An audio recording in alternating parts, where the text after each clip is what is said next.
Okay guys, another update sa Twitter. Sabi dito is the news is accelerating as the BRICS summit approaches to announce their new cross-border payment system which will be based on blockchain. So blockchain, crypto guys. Several currencies will be selected. Only stable, regulated, decentralized digital currencies subject to laws will be selected. So, dahil sa mga qualities na yan na hinahanap nila, na stable, regulated, decentralized, isa na po si Pi Network dyan na pasok sa kanilang, anong tawag dito? Pasok sa qualities. Pasok ang qualities ng Pi Network sa mga hinahanap nilang stable coins. Saka yun nga, regulated. Alam niya naman si Pi Network, talagang halos lahat ng permits na hindi mo alam, mga digital space na permit na kailangan, ay nagawa na niya. Tapos, what is BRICS? BRICS is a new payment system.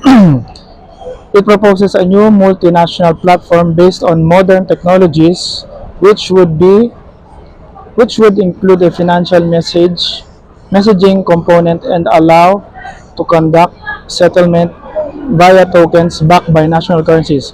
CBDCs, ayun nga, crypto, mga bang meaning ito guys? Central Bank of Digital Currencies. Ayan.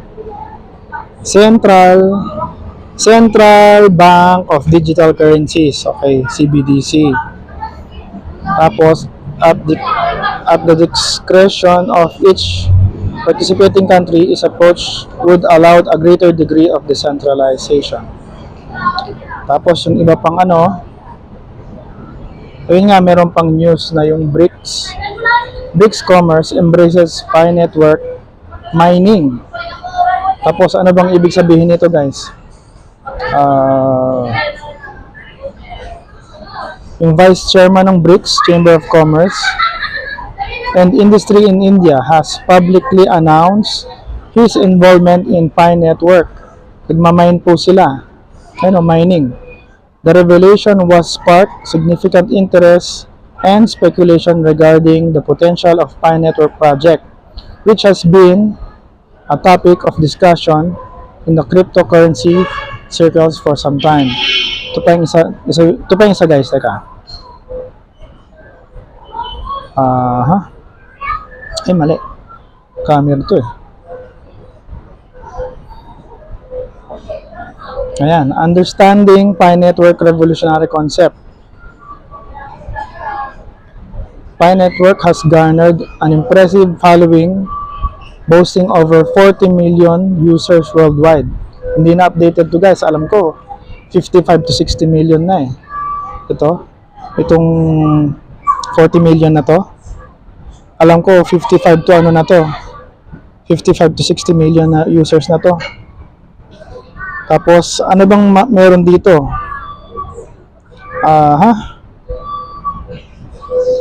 What we can learn about this development, involvement of business leaders in mining Pi Network may indicate growing confidence. Ayun.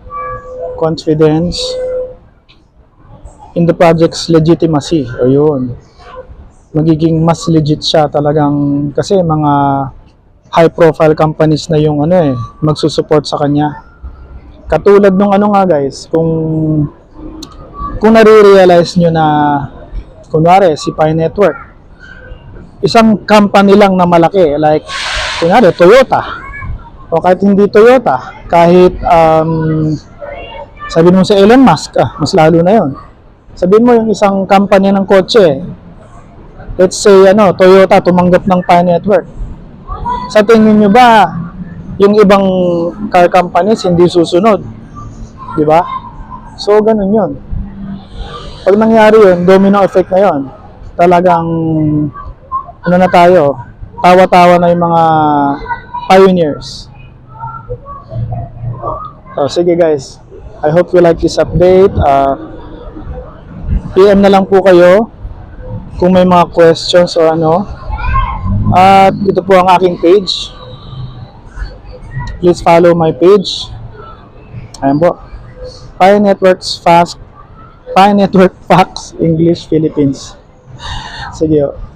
Thank you very much and good day. Shake to close.